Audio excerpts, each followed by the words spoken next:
In the 1950s, a remarkable Neolithic discovery was made in the Levant. A group of 7 human skulls, their jawbones missing, packed with earth, their facial features remodelled, and then covered in layers of plaster.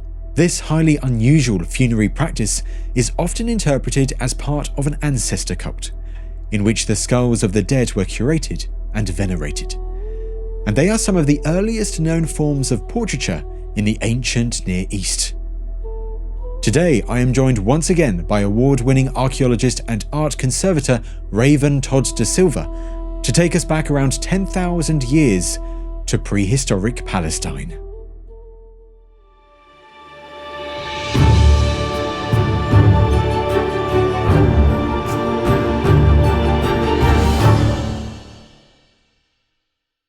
Raven, it is such a pleasure to have you back on the show. It's a pleasure to be back, Tristan. It's been too long since we did Origins of the Inuit, all that time ago.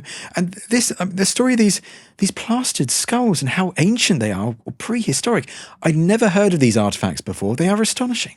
They are, I think, my favorite ancient historical objects. I am obsessed with them a little bit, and so I'm really excited to talk about them with you today. And set the scene for us, first of all. How far back in time are we going with these plastered skulls? We are going all the way back to the dawn of agriculture, if we're going to use these hyperbolic terms. Yes.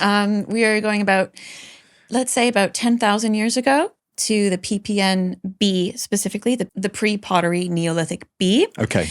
There's a lot of these fun terms that archaeologists like to use to just make sense of time, because we're dealing with such big chunks of it. So this isn't obviously a point of time that a person living 10,000 years ago would refer to them as, like, I'm living in the PPNB. But it's this point of time in the Levant, in the Near East sort of area. So we're looking at Anatolia, so Turkey area. We're looking at Syria, Lebanon, Jordan, Israel, Palestine, that sort of area of the world. Around 10,000 years ago, they're starting to settle down. We're moving from this hunter-gatherer way of life, for example, in the Epipaleolithic and the PPN A. Okay, pre-pottery Neolithic A. Exactly, okay, got it. yes. So pre-pottery Neolithic, just to give you a definition, is essentially a point of time when we don't have pottery. Right, that makes sense. Pre-pottery, yes. There is actually some pottery that we have found, but we don't Okay, we'll ignore that for the moment, It's not very good pottery. It's very crude. It's the beginnings of pottery, but it is, we just kind of use these terms. It was a term coined by Kathleen Kenyon when she was digging at Jericho, and she didn't find any pottery there. So that's where that name came from. Obviously, we find a little bit of pottery later, but historically, archaeologists aren't just going to go, oh, now we're going to change this whole definition of time and mess with everything that we've been doing. So we're in the PPN B specifically for these skulls. That is around 8,500 BCE to 6,500 BCE. Okay. So almost 10,000 years ago, 9,000, 8,000 years ago. Okay. Yes. And that is when we're starting to see people settle down for the first time. They're starting to change a little bit with their architecture. So we're going, as I said, from hunter-gatherers to these more settled communities. We're learning to domesticate animals. We're domesticating different types of crops. We're learning how to farm. And so societies in the PPNA were living in these sort of round houses, sort of similar to, tents and huts and caves. And now we're moving into this period where we're going from smaller communities to these larger communities of thousands of people. Thousands already? So it's like proto-towns or proto-cities at this time? Exactly. So Jericho, for example, as you have done an amazing episode on. Thank you. They do love to tout that they're the world's first city. What we define as a city, of course, is a little bit difficult, but we get these we call them almost mega sites, where we get these thousands of people, 3,000 people at Ain Ghazal, for example, in Jordan, just outside of Amman. And they're living in these much more closed quarters. We are seeing houses and buildings becoming denser and much more close together. We're seeing a shift from circular buildings to rectangular buildings, similar to what we would identify as a house today. So we're getting to see essentially what we would identify as somewhere where we could live. So that's the context for the topic today. And you mentioned Jericho there, which I feel we should start on, because this feels like the epicenter for the story of these plastered skulls. So Jericho seems to have its origins almost 10,000 years ago. So do we have an idea of what Jericho looked like in its earliest years? Well, we have a lot of excavations done by Kathleen Kenyon, Miss Dame Kathleen Kenyon. She is sort of the Jericho queen, I would say. She did a lot of excavating in the 1950s. So with this PPN-A, PPN-B Jericho, we do see that sort of architecture that I mentioned earlier forming. There's also this tower. The famous Tower of Jericho, yes. The famous tower. Is it a defensive tower? We don't know. It's in the walls, so technically maybe not. There's burials underneath it. There's an internal staircase. What I love about the Neolithic is that it is just such a fun mystery, and we'll just never know. Which will anger a lot of other archaeologists, especially historians who love a good written document. But I love the mystery behind this. So that's essentially what Jericho's looking at. It is quite a dense place. It is well built up. And this is where the very first skulls are discovered by Kathleen Kenyon, 1953. The last week of excavation. It always seems to be the last week of these excavations, whether it's Fishbourne Roman Palace or Jericho as it is, that they find these absolutely astonishing artifacts. So what is the story of the discovery? So last week of excavation, as I said, and Kathleen Kenyon to get very technical, she learned archaeology essentially from Mortimer Wheeler, who was very famous for his kind of boxed method of excavation. So he did Maiden Castle, didn't he, in Dorset and the like, very famous excavation. And that grid pattern that you see when you look up excavation methods, that's a very famous photo. And so she's excavating in these very deep trenches in this grid pattern in Jericho. If you are ever in a library and you want to look at her stratigraphy documentation, it is so long and so detailed. It's beautiful. All the layers of Jericho. It's stunning. Definitely would not pass any health and safety regulations today. But in one of the walls of one of the trenches, someone noticed at the very end of the season, a little skull kind of poking out. And they kind of realized, okay, it's the last week. It's not going to be here next season, either due to weather, looting, any sort of circumstance. So they decide to do something unprecedented and go into the walls of this trench and start to dig it out. They start to dig. Most of the crew is gone. It's Kathleen Kenyon and two other people. One of them is the photographer. And there's a second skull. And then a third skull. And it goes until they find a whole cache of 7 of these skulls that are coated in plaster. And all looking quite similar, that they could identify that they're basically a group all together? Yes, you can tell that they were all buried together. They're very close in relation to each other. It was one big pit that they were sort of put in. And there's a really great show on BBC iPlayer way back from the 60s called Buried Treasure. It's black and white, fully old school. It's amazing. And there is some video footage you can see of the skulls coming out of the ground. Wow, they filmed it. Brilliant. Yes, very, very briefly. She does more talk about Jericho itself. Kathleen Kenyon is there doing the voiceover. It's very cool. You can tell, though, that I think they just all had it by the end of the week with getting those skulls out, because you had to use almost like a dental pick to get them out, because she was not impressed, I don't think, either during the recording of that. She went, and then we got some skulls and moved on to other things. And for me, obviously, that's the most exciting part of Jericho and the finds, because this is the first time that we're ever finding these sort of skulls. Yeah. And these dates, just to clarify again, the depth that she was digging to at that time, that her team were digging to. So this is PPMB, so 9,000, 8,000 years ago. So a bit after Jericho's earliest stages, but still very early on in the story. Very early, yes. But I think it's even post the Tower of Jericho. That was post the Tower of Jericho. That was PPNA. Yeah. Yes, I think you're right. I think you're right. So that's the earliest architecture.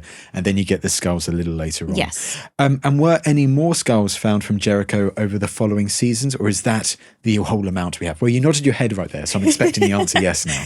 We have 10 in total from Jericho. 10. Okay. Yeah. Just about 650 meters away, there were another 2 found. Right. And then there was a 10th one also found on the site in the still in the 50s in like a later season as well. Oh, so they really hit the jackpot with the first time. They did, yeah. And I've got a few pictures here of a couple of famous ones from Jericho. So this is the first one. This feels good to bring up now as we kind of talk through what they look like and what they are. So what's this particular example we have here, Raven? So this is the one at the British Museum. It is famously known as the Jericho skull. This is the Jericho skull? Yes. Okay. So when people mention that, it's this one. So describe, so what can we see? Paint a picture for our audience, both, who can see this, but also those who are listening in. I mean, what should we be imagining with one of these skulls and what they look like? Well, this one is particularly smooth, I would describe it as. There is no mouth. It's sort of just this, if you imagine just a skull without its nose, and it's completely coated in this sort of blobby, kind of bubbly plaster that is still quite smooth. It kind of covers the mouth. There are two shells for one of the eyes broken in half. Right. And then the other eye has just one half of the shell remaining, but you can see that dirt behind it. And the whole skull itself is actually packed with dirt inside. Not all of the skulls are like this, but this one is in particular. The upper half of the skull, you can see there's no more remaining clay or plaster on that. So it's mostly just to the lower bit. When you are looking at it at the museum as well, you can notice that it's sort of built to be on a base. Like it has its own little base, so it sits and sort of looks up at you. So that's sort of the orientation that you can see it. Anyone listening at home, you can go onto the British Museum website. They've done facial reconstructions. Have they? It's amazing. And they've done a whole CT scan so you can see inside. And on the very back of the skull, you can't see it in this photo, but there's a piece missing. And at first they thought it was the archaeologist messing up or accidentally bashing it. Turns out it actually might have just kind of got lost over the years. So that's where they sort of packed in all of the dirt and sealed it up. And they actually were able to get the fingerprints from a 9,000-year-old person who packed in this dirt on the back of the skull. So it's a really amazing project that they did at the British Museum for this skull. Definitely look it up. They had an exhibit a few years ago about it as well. So how much of these skulls, how much is plaster and how much is bone? I mean, give us a sense of that. Well, the whole skull is there. This one does not have the mandible. So there is this trend. It's not every skull that the mandible is missing from the actual skull itself, because usually that stays attached to the spinal cord or different parts, or it gets lost easy. It doesn't stay attached to the skull. So that's sort of when you see it, it has a bit of a squished face to it. It doesn't have that proper shape of like a proper jaw. So it's all bone underneath. The plaster is just on top. So some of them have different layers. You can tell that it has been patched up over the years, so it has been used. But the upper half, you can see on the skull there, the upper half does not have plaster on it. So it's mostly just the lower bit from the eyebrows down under the chin and so on. So do we have any idea then, if we've got examples like this surviving, of how they would have made one of these plastered skulls some 8,000 years ago? Essentially, there are different methods that they've used depending on the different skulls that we found. So, for example, some of them have teeth and mandibles fully intact. So then you kind of just then coat plaster over top of it. Some of them, like this one here at the British Museum, was packed with dirt first. Sometimes there is a base layer of maybe like reeds or some sort of kind of coarser material that to then have the plaster stick on it properly. We even have evidence of them being able to take off the plaster. So at Ain Ghazal, we found 3 plaster faces that were on skulls. So maybe we can, interchange the faces like a Mr. Potato Head type thing. Okay. In less of a whimsical way, but yes. They were made in different segments. So you kind of pack different areas with plaster or hardened dirt or clay, and then you cover those up to get that facial definition. So the cheeks, the nose, you can see in some, they have these beautiful eyes that have been carved out of the plaster, and they look so realistic. Some of them have ears. It's amazing. So let's say we're in Jericho 8,000 years ago, and we want to create one of these plastered skulls. Do we have any idea about the process? So step 1 is you need a body. Okay, that makes sense. A little bit morbid, yeah. So someone has to die, and we're not sure, essentially, is this an important person? Is this someone who they've chosen from a young age to become a plastered skull? We're not sure. But eventually you bury that person. Sometimes you're buried under the floor of your kitchen. or your living room, and then you're plastered over. And then once you become a skeleton, takes a few years, they go, all right, the canvas is ready. Dig up the skull, usually with or without the mandible, depending on the preservation of the skull itself. And then, again, it's varying different techniques because it is over such a long time and a broad geographical range. Sometimes the skull is packed with dirt, as we can see with the Jericho skull. Stuff the inside of dirt. Okay, exactly. Interesting, yep. I guess give it a little bit of extra support. Sometimes you will stuff just the cavities, so the eyes, the mouth, the nose. Some of them have had their teeth removed. People have thought that could be to try and make them look older, for that ancestor kind of look to them.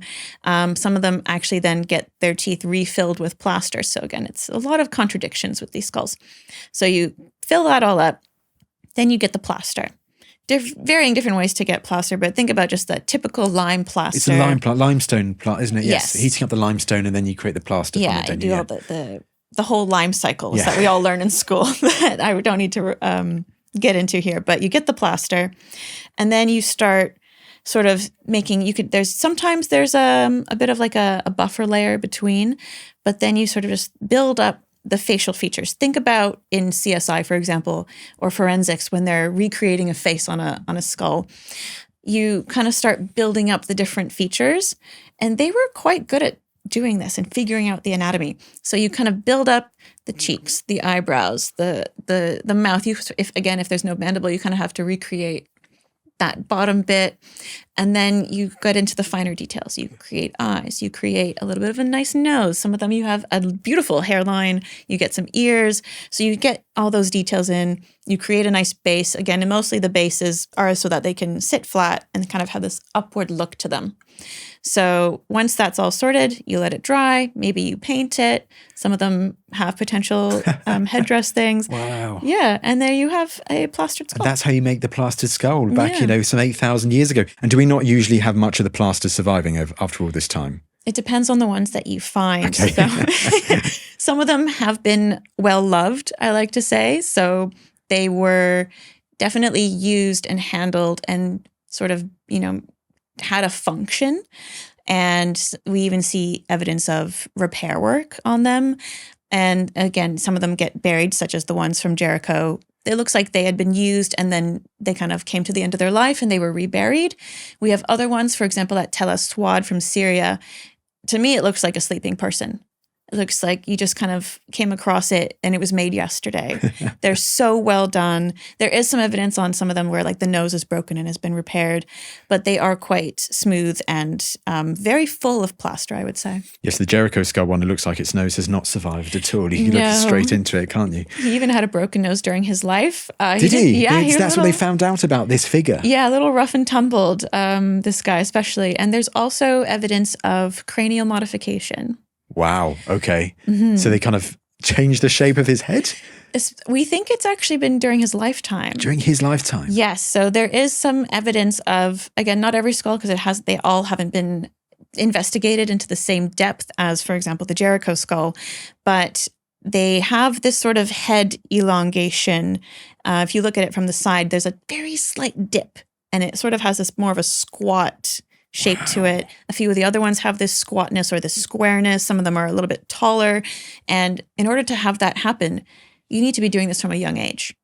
So there has been some speculation of, have these people been chosen in advance to actually have this plastering done to them after their death because of the way that their skull is shaped. But we have so few of them that we actually can't be sure that this is, a definite thing. We're definitely going to explore some of those theories because I know you've done a lot of work around that. But let's go back to those eyes because I know you've done a lot of work also on the eyes. And are they usually shell, or it just depends on each one? Again, do they differ? It is very dependent. A lot of them are shell that we've seen. So there's a few from Jericho that are shell. I believe the ones from Yiftahel are also shell. And anytime you see one essentially with eyes open, there's a few that are eyes closed. Right. So we have the ones at Tel Aswad are closed. There's ones at Baisamoon that are closed. The cowrie shell one as well has been interpreted as someone being very sleepy. Or also, eyes closed. So when they do have eyes open, quote unquote, they usually are a shell or some sort of stone or bitumen. And the cowrie shell, that's the Ashmolean one, just to remember. Yes. And I'm looking at the Jericho skull at the moment, and I also do notice that you have in his right eye that vertical black line. So right in the center of his right eye, kind of that white shell color and then a black vertical line. Now, what do we think this is? You are speaking directly to my niche of interest. This is what we want. Yes. Not only do I love the skulls, I especially love the eyes of the skulls. So the pupil, my theory, they do look very vertical, very animalistic. We have circular pupils, as we all know, but animals that have vertical pupils are foxes, birds of prey like vultures, for example, snakes as well. Some cats as well have a vertical pupil, and these are all these like predators. And so my research was looking into essentially what does that mean? Because we've seen in examples of these skulls, people know how to, back then, they knew how to create a face that looked almost lifelike. Right. We had the ears, we had lips, we had eyebrows. Even some of them, had painted. There was probably headdresses that we had it on them. Why were they choosing then to not know how to make an eye?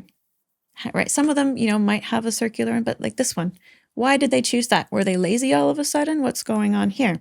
So my theory is that there is some sort of interplay between how we used to have these communal spaces, ritual spaces for people, especially in the PPNA. Think large sites like Göbekli Tepe. Okay, yes. Navali Troy, these large sites where we'd get a lot of people gathering. And then in the PPNB, we see that sort of disappearing. Things are getting smaller, becoming more insular. We're getting ritual moved not from these communal spaces, but into the home. How are we navigating that change as a species, really? Because Göbekli Tepe, it just reminds you, like 10,000 years old. It has those big spaces that some once called temples, but those quote big unquote, kind of yes. those big kind of communal areas that you think, and dare you say the word like ritual and the like. So that's the kind of setting that we're thinking of. Yes. So that was a little bit before we see the skulls, and we can see that sort of shift where we're losing that monumental architecture, and we're kind of going smaller because communities are getting bigger. So when we look at these T-pillars at Göbekli Tepe or other places, there's these amazing totem poles essentially at Navali Troy where there's this sort of animal-human relationship. So the T-pillars are famously anthropomorphic. We had the very first face appear at Karahan Tepe recently. If anyone's looking at, I think Archaeology Magazine named it as one of the top discoveries of 2025. And there was a face that actually finally showed up on the end of that pillar.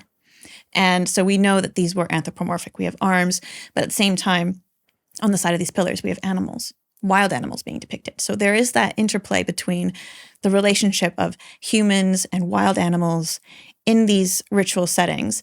And my theory is that these sort of bits that we find in the PPNB of this animalistic feature on a human skull is, the easiest way I can put it is going to the Zoom lecture instead of going to the conference in person, where we are now bringing that tradition and that ritual, and we're trying to translate it into a new way of life that our ancestors were doing.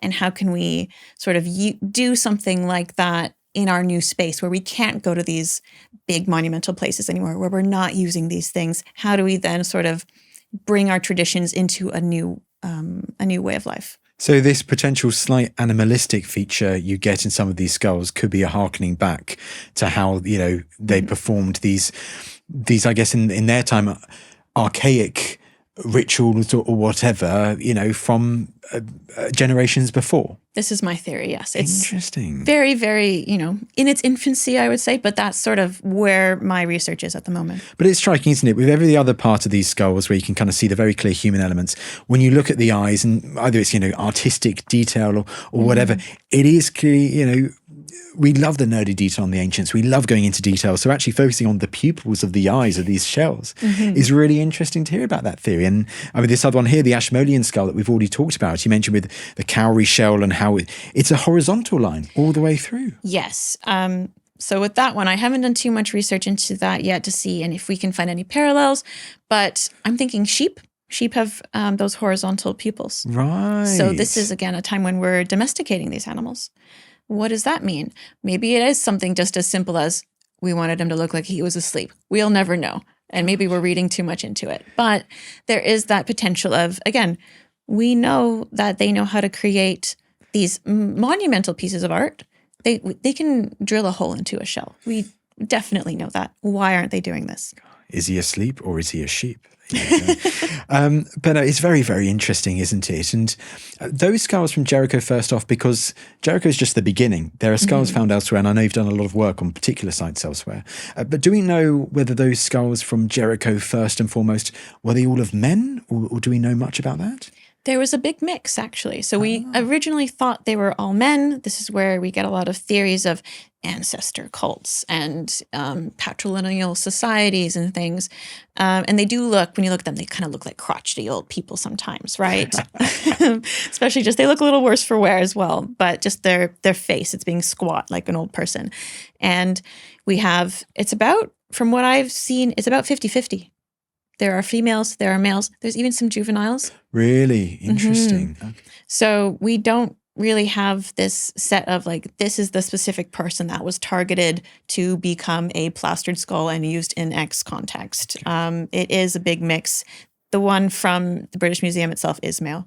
Is male. It's like 30 or 40 years old, isn't he? Yeah, he's not too old, yeah. He's not too old. But I guess maybe quite old for the time, do we know? Or is that a misnomer? Decently old. Decently old, okay. I would say. I don't want to get too much into like what's old and what's not back then. Especially at my age. But let's go beyond Jericho now. So as excavations went on elsewhere in the Levant, where did they start discovering more of these plastered skulls? We have some at Ain Ghazal, which is a really famous site in Jordan, just outside of Amman. Well, it used to be. Now it's been, it was a rescue excavation, so it has been constructed over. So we have about 3 plaster faces from Ain Ghazal, which are those ones that I said were able to come off. They had been removed from the skull. And then we have 6 other plastered skulls from this site. People might know Ain Ghazal from those amazing plaster figurines. Yes, those actual like kind of almost full body, aren't they? But they look quite alien at the same time. They are. They're kind of, blobby again. And it's that plaster with this corn husk-ish, like not really corn because corn wasn't there, but that base of, reeds. And they have the bitumen eyes as well. And again, they were painted. Sometimes there's 2 heads on them. Yes, there are a couple of 2 heads. You see them in the Jordan Museum today. Yeah. Right. Yeah. They were wearing clothes, some of them as well. So there's a lot of stuff going on at Ain Ghazal. Around that time period, again, the PPNB, it's a huge site. It had about 3,000 people living in it. So we go there. So there's Tel Ramad in Syria, where there's about 23 that are found. Okay, that's quite a lot. Quite a lot in various different caches, various different contexts. Tel Aswad, as I mentioned already, has these beautiful ones that were recently found in the 2000s. Right. There's Baisamoon, which had a few. Yiftahel had this beautiful group of 3 with these, again, those very beautiful vertical pupils. Nahal Hamar, for example, I wouldn't call them a plastered skull, but I kind of loop them into this skull modification because there's this sort of collagen-y, bitumen-y netting on the back of their heads. So the faces and the whole kind of front of the skull is not plastered, but they had this sort of netting that we think maybe held on some sort of headpiece. And that was found in a cave with a bunch of other really And cool the headpiece stuff. Doesn't survive. You just have that potential link to a headpiece on that particular example. Yes. Yeah. And then we also have some up in Turkey. Okay, that's interesting. So that's going a bit further north than this concentration area we have. Very far away, and also happening a little bit later on in the timeline. So this is happening a few thousand years later, a few hundred years later in what we call, some people call it the PPNC. Oh gosh, okay. I know. Right. But then most people don't to say that that's even a thing. Anyways, it's a little bit later on. We see some in Turkey at Çatalhöyük, very famous site. That one is a woman has been buried cradling one in her arms. Wow. It's quite beautiful. And then there's Koskoyuk as well, which has some skulls. And I believe another one has just recently been found in Turkey. Just to clarify, that woman at Çatalhöyük, she was cradling a plastered skull. Just the skull? Yeah. Just kind of holding it. And that was and they all just discovered like in the sites themselves or in particular contexts, or what do we know about that? it is varied throughout all the different sites. This is also something I was looking at. So, for example, at Tel Aswad, there's 2 different caches of these skulls. They seem to be sort of foundation deposits for a cemetery, sort of demarcating that place as a place to bury your dead.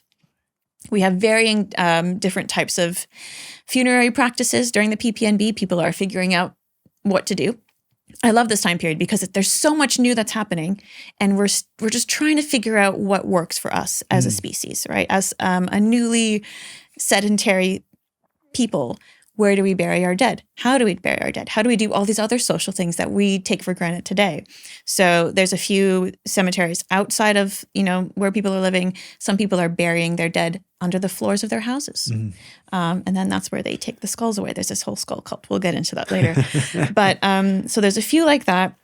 There's a few sort of that were found based on the excavation records. They were found sort of in open air, quote unquote. So they were sort of on the floor of a building. Some of them were deposited as a foundation next to a building as well, for example, like a little foundation deposit. There's a few that were just completely buried, like in Jericho, for example. They had finished their life, essentially, and they got kind of buried in its own special bit. There is always a lot of mortuary stuff around it, but sometimes we do see that they are in these areas where a building was used potentially for ritual purposes, not to toot the archaeological excuse for everything. It's ritual. Okay, got this. Yep. Of course it is. And so we're thinking that maybe they were still in use and then something was, abandoned or something like that. Interesting. Those ones found in Turkey, a place like Çatalhöyük, that sounds extraordinary, but also the fact that you say that it seems that they date to slightly later. Now, this is all theory, and we'll get into the various theories for these skulls in a moment, but does it almost seal, the possibility could be that maybe the epicenter of this tradition is like that, the Levant area, but over time, word of it spreads north and then it's adopted by these people who live further north a bit later. It's definitely plausible. There is, this term called interaction spheres that we have in archaeology, where you can kind of see what's being traded, right? We have traces of obsidian in places where there is no obsidian, and that's coming from Anatolia down south. So we do see that there is this level of interaction that we don't normally associate with the Neolithic. Well, let's go on to a particular site that I know you've done a lot of work around, which is Tel Aswad. So the particular skulls we have from Tel Aswad, can you talk us through them? Because I think this is a good example to then see how to get a good sense of some of the big differences that you have at a site like Tel Aswad with ones we've covered earlier, like the Jericho skull. Tel Aswad is my favorite one. Maybe I'm biased. They are the most aesthetically pleasing. Interesting. They're absolutely stunning. When you look at a photo of them, there's 2 different deposits, as I said. If you're looking online, everyone, it's the later deposit. So there's like the first one and the second one. So the later ones is what I'm going to be talking about mostly. It's a set of 4, and they sort of been put around an unplastered skull. Okay, interesting. Right. Why? I don't know, but that's there. And then it was a foundational deposit for a cemetery. We do find a lot of bodies sort of buried around the skulls, and then it sort of fans out, and there's fewer bodies as well around that bit. So it is sort of this radial point for people to bury their dead. And what I find really special about these skulls is that their features are just so lifelike. It does look like a sleeping person. You can see that the eyes are closed, and they even put this little thin strip of bitumen between the eyelids to make almost like eyelashes. The detail is fantastic. So what color is bitumen when it's on one of those skulls, by the way? Just so we get a good idea. It's just black. Yeah, it's black, like right? kind of think asphalt, right? Okay, and then right, when it gets warmed up, it's very pliable, and then you can sort of make it into anything you want, really. And they get that from the Dead Sea area, do we think? That's normally where you associate bitumen. Okay. Yeah. And then there's various sources. And then you can sort of put that on there, make anything you want. Some of them also have like eyeliner, they call it, wow. Decoration. But I love that. You can even see the ears, and you can also see a very clear demarcation where the plaster is on the head. There's a very crisp line around a hairline, essentially. And they all have very good hairlines, I must say. I'm very jealous. Right, okay. And we think that maybe there was some sort of organic headdress or fake hair or something that they were wearing. Wig? A wig, perhaps, yeah. And it hasn't survived in the archaeological record. Gosh, of course. imagine if it had a pre-pottery Neolithic wig. What I mean, words can't express what archaeologists would have thought if they found that. But that's really interesting. So almost a kind of an added piece to it. Definitely. And so you can see that there, and that's the sort of the best example that I can find that can show you that there might have been actually something else on the head. So they could have been this whole palava of, this very elaborate piece of ritual equipment, let's call it. And what I love about the ones at Tel Aswad as well is that you could tell that people knew that they were buried there, even generations later, because we have this very small newborn baby who had died, and whoever was the one burying it knew that these skulls were there. Either that or they were very lucky, but they dug down around the skulls and sort of nestled the baby around these skulls. So it's clear that that's a later deposit that's been put there. It is, yes. They damaged some of the skulls by doing that. And so they kind of had it nestled inside one of the fractured skulls as well, the head bit.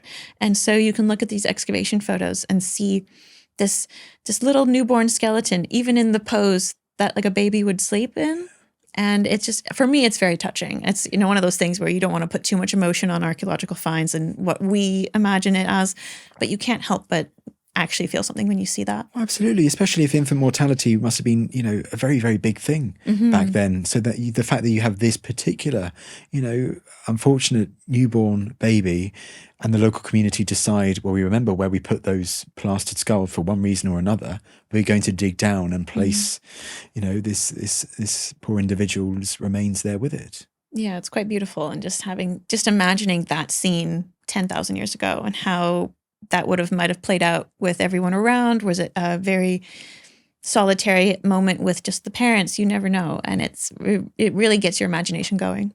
And forgive my tardiness around this a bit. You mentioned, let's say with the case of Tel Aswad, where those plastered skulls, almost like the epicenter of a cemetery. In the wider cemetery, are people usually buried with their full skeletons intact? Is that what we should be thinking? There are a lot of full skeletons, especially in that cemetery. But again, it does vary greatly all around even in site to site. Sometimes we get all these varying different types of burials. Okay, but none not just buried with the head like the other plaster skulls. No, okay. We do get these like skull deposits, right? But no, like sometimes you'll find a lot of headless people, for example, because they've gone back and taken the skulls out and put them somewhere else. Right. But we do see also just a lot of regular inhumations. Just getting more of an understanding about the extraordinary nature of the plaster skulls themselves in the context. Then, well, okay, let's delve into the theories. Great. So you have these plastered skulls from 8,000, 7,000 years ago in these sites all across the Levant and into Turkey, in a variety of contexts as well, differences in the design and in the detail.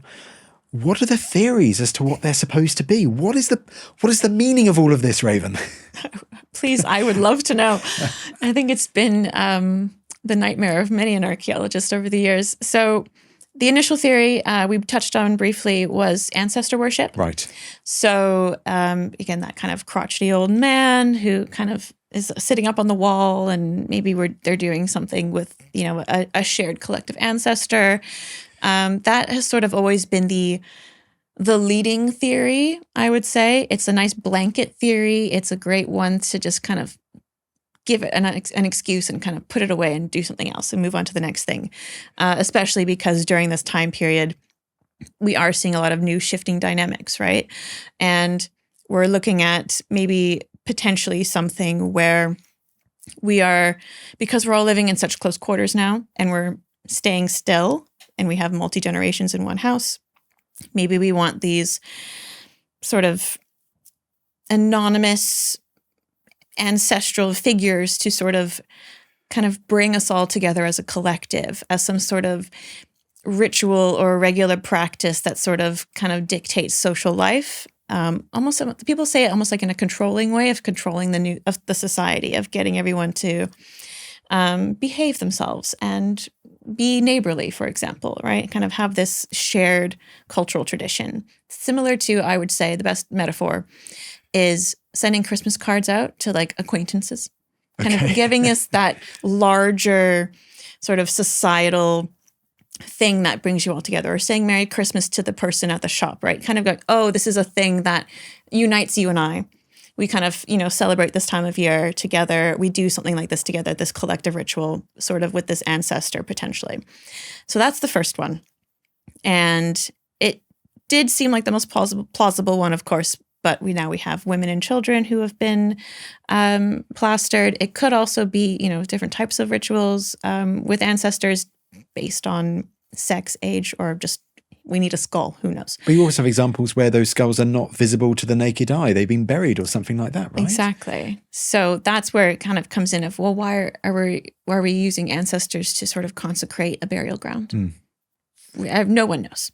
We have had theories of headhunting, potentially. So there is this really great affinity that we have as a species to the human skull, to our heads, right? If you look at a headless body, you think, oh, that's just a corpse, right? You look at a corpse potentially with a face, that is someone, right? We're able to put that power and that individualization on something when we see a head. It's also where a lot of, spirituality, a lot of power comes from in heads. So we have headhunting. You can see that it was really important, for example, in Mesopotamia, which is same area, but maybe 5,000 years later. It's a specific person's identity, though, isn't it? The color of your eyes, your hair, the structure of your jaw and everything like that. It's your essence. Yes. Yeah, right. Without that, who are you, right? That's what identifies you to everyone else. So headhunting might be a potential option that it was sort of explored where, for example, you have those very famous ancient Egyptian motifs of the king carrying back all the severed heads by their hair. You have, in Mesopotamia, for example, being dismembered was one of the worst things that could happen to you as a person and to your family because you were living on in your family as well, but this ancestor stuff as well. So maybe they thought they were trophies, right, from maybe some interpersonal violence. Then there was always some other theories of Karina Kruscher did an amazing look at sort of this emotional side of things. So she looked at this theory of continuing bonds and how maybe we're just being way too impersonal with the skulls, with anything in archaeology. And let's throw in, well, what about people dealing with grief, right? Is this a way for them to keep their loved ones close? There is a bit of an issue with that theory, of course, though, because it takes about 3 years or so for a skull to completely deflesh. And we don't really have much evidence of people scraping the flesh off of the head. That's what we think could be part of the process. They have to wait a bit of time for that skull and then they can plaster it or paint it or whatever. Exactly. We do have evidence of people being buried and then having the secondary burial sort of happening where they go down, they take your head out, they cover you back up with the plastered floor. Yeah. And then your skull gets put somewhere else. So there is this knowledge of there's a body here under my floor of my house. In a few years, I'm going to come and get the skull. And then I'm going to put it somewhere else or do something else with it. Maybe put it, plaster it or something like that. How can we explain the ones that are buried deep underground that, they haven't been taken, the skulls haven't been taken up and then maybe placed in someone's house as a reminder of an ancestor or something like that? So for the ones that were buried, for example, in Tel Aswad, that were these foundational burials, it could be just something that is sort of supernatural or atropaic, for example. So they carry this power, this symbolism with them, and then therefore depositing that skull could then make that place something sacred. It wasn't sacred until the skull was there, for example. Right. So with the cemetery, it's an idea that now that you've got those skulls in the ground, that makes it okay to bury people in that area. Is that the idea? Exactly. Right. So we have a few examples from later documentation in Ugaritic texts, for example. There is this one quote in this poem where he kind of says cover my head in a glaze and all this stuff. And you kind of go, oh, is this the same thing? Is this a legacy of the plastering? Yeah. And it's talking about when he's dead, do this to my skull. Maybe it just means the skull is becoming, actually a skull. It's becoming skeletonized, but we can read into anything we want, right? And so there is sort of that that spiritual thing that could be the reason where we need to kind of ascribe this status to a person and say this now is this symbol, and once we put it here, it means this, and we can do that here. So those are some of the big theories. Those are the main central theories, are they, as to what these skulls could represent, what they could be? Yeah, let's just stick with those ones because there's a lot. But couldn't it also be the case that their purpose could have differed between place to place? So it's not just one of those theories. It could be all of those theories to explain, and that would explain why you have the different contexts, some that are visible, some that aren't, some in houses, some in cemeteries, and so on. That's my theory as well, because I am not a big fan of these blanket statements for all of archaeology, especially when we're looking at time periods that are thousands of years long. These skulls were made over hundreds of years in a very extended period, in a very extended geographic range. And just because I use one thing for one purpose doesn't mean you're going to use the same thing for the same purpose, right? We might have differing opinions, differing interpretations. If you look at any sort of religion today, one person's going to read any sort of verse in any, holy book and have a different interpretation than someone else. So these different contexts, they would definitely have different purposes and different uses and different meanings to whoever's using them. And even if you look at the last, 50 years of our history, how much has changed, right? And we're looking at 2,000 years of history over there. That's the Romans to us. So much can happen, and we will just never know. That's just the time period that we put on it as archaeologists to make sense of it. But there is so much nuance that we're missing. Something I'd also love to ask about is the colour. Because when we go this far back in time, we can picture everything as being very bland, but obviously that's not the case. The Stone Age people had colour, and then you had to create colour and ochre and so on, pigments. When someone says plastered skulls, however, I do also think quite bland. I think of grey and white and the like. But do we have any evidence that some of these skulls did have paint on them as well? We do. Interesting. Okay. There's some really cool ones. There's ones from Jericho that have sort of these stripes. One of the stripes on his head. You can see it in the Citadel of Amman, in the little archaeological museum there. He's got some stripes on his head, and some people think as well that might be headdress decoration, for example, or one of the theories as well as head binding marks, for example. And then the ones at Tel Aswad, you can see there's this like beautiful red color on them. And of course, none of these pigments are very steadfast. They do degrade over time. There's the yellow ochre, and we do have that black bitumen as well. So they would have been decorated. To what extent, we're not quite sure, but there would have been color. So can we say that these skulls, these plastered skulls, are they the earliest known evidence of human portraiture that survive? We do like to ascribe that to the skulls, these, the first human portraits. We can't guarantee that the face that they are plastered with is the exact face, because it does take a few years to decompose. Maybe they were putting a generic face for again, that generic ancestor that everyone can sort of get this cohesion around. But there is something to be said about just the detail that they do go into. It depends now as well. We have that Karahan Tepe face that came out. That's 12,000 years old. So that's the latest. That's the latest one. Skull to be discovered. It is very. It's not. Sorry, it's not a skull. So this isn't a skull. So I apologize. The Karahan Tepe pillar. Right. That's been found recently. It's 12,000 years old. People are saying that's the first face in history. If you look at the face, it's very basic. So if we're looking for something a little bit more that we can say this is a portrait of a person potentially, then yes, these are the ones. And then if you go forward from there to actually find sculpture, you mentioned Ain Ghazal. We've mentioned it a lot of times. And of course, we also mentioned earlier that it's very famous for those more full body sculpture depictions, some with two heads as well. But could that almost be the next step? Because those date a bit later, don't they? So you have the plastered skulls from this period, and then a bit later from the same site, in the case of Ain Ghazal, you then have larger sculptural depictions. So could you almost see an evolution in style in art there, potentially?